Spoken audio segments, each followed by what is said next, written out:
Benda hidup dan mati bertasbih kepada Allah. Tahukah sahabat, bahwasanya semua benda hidup dan mati yang ada langit dan bumi semuanya bertasbih kepada Allah.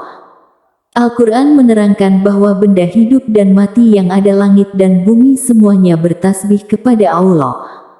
Mereka bertasbih dengan caranya masing-masing, dan manusia diminta untuk memperhatikan serta memikirkan itu agar semakin yakin kepada kekuasaan Allah. Hal ini dijelaskan dalam tafsir surah An-Nur ayat 41.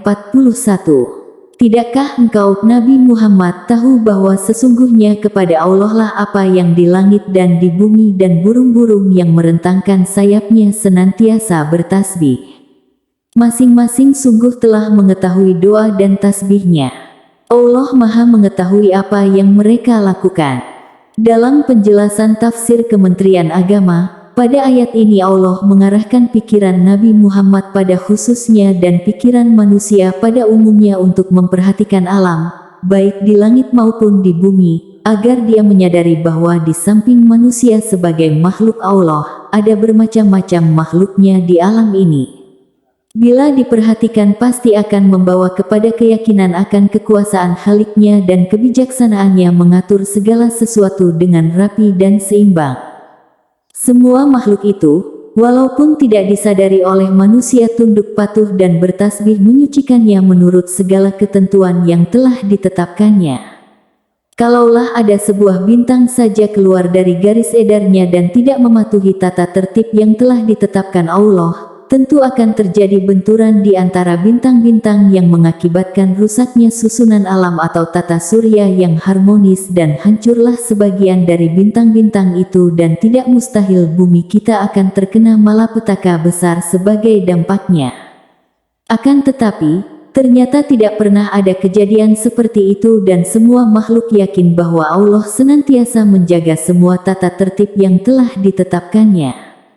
Allah menyuruh manusia memperhatikan setiap makhluknya yang kecil lagi lemah, yaitu burung yang dapat terbang melayang di udara dan kadang-kadang kelihatan seakan-akan dia berhenti sejenak di awang-awang tidak terpengaruh oleh gravitasi bumi. Tidakkah mereka memperhatikan burung-burung yang dapat terbang di angkasa dengan mudah? Tidak ada yang menahannya selain Allah. Sungguh, pada yang demikian itu benar-benar terdapat tanda-tanda kebesaran Allah bagi orang-orang yang beriman. Al-Quran Surat An-Nahl ayat 79. Setiap barang yang mempunyai berat pasti akan jatuh ke bumi. Tetapi burung-burung itu sekalipun demikian tetap bermain-main di udara dengan aman tanpa ada sedikit pun kekhawatiran akan jatuh ke bumi. Hal ini karena Allah telah mengatur bentuk burung-burung itu yang dilengkapi dengan sayap yang dapat dikembangkan dan dikatupkan. Dengan bentuk dan susunan seperti itu, burung dapat mengatasi gravitasi bumi terhadap sesuatu yang berbobot dan mempunyai berat. Kita tak dapat melihat bahwa burung-burung itu sedang menikmati karunia Allah baginya, bersyukur, dan bertasbih kepada Allah penciptanya. Bertasbih bagi makhluk selain manusia bukanlah seperti manusia bertasbih yaitu berzikir dengan menyebut nama Allah, tetapi makhluk-makhluk itu ada cara-cara tertentu yang tidak dapat kita ketahui. Allah yang Maha mengetahui bagaimana cara mereka bertasbih dan sholat. Bila kita sadari bahwa semua makhluk Allah mulai dari yang sekecil-kecilnya sampai kepada yang sebesar-besarnya bertasbih menyucikan namanya dan mensyukuri nikmat dan karunia-Nya, sungguh amat mengherankan mengapa di antara manusia yang telah dianugerahi akal pikiran dan perasaan, masih ingkar dan durhaka kepadanya. Masih ada di antara mereka yang menyembah selainnya dan menyekutukannya dengan berhala atau benda-benda ciptaannya. Mereka tidak pernah bertasbih kepadanya, menyucikannya dan mensyukuri nikmatnya. Alangkah bodohnya orang-orang seperti itu padahal makhluk yang tidak berakal selalu bertasbih menyucikan nama Allah. Pada suatu ketika Nabi Muhammad dengan rahmat Tuhannya mendengar batu kerikil di bawah telapak kakinya bertasbih kepada Allah.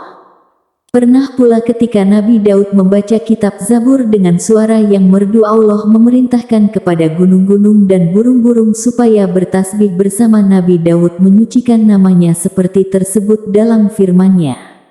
Dan sungguh, telah kami berikan kepada Daud karunia dari kami. Kami berfirman, wahai gunung-gunung dan burung-burung, bertasbihlah berulang-ulang bersama Daud, dan kami telah melunakkan besi untuknya. Al-Quran Surat Saba ayat 10. Sahabat, sudahkah hari ini kita mengagungkan namanya, mensucikan namanya, bertasbih kepadanya? Maha besar Allah dengan segala kekuasaannya. Semoga video ini bermanfaat.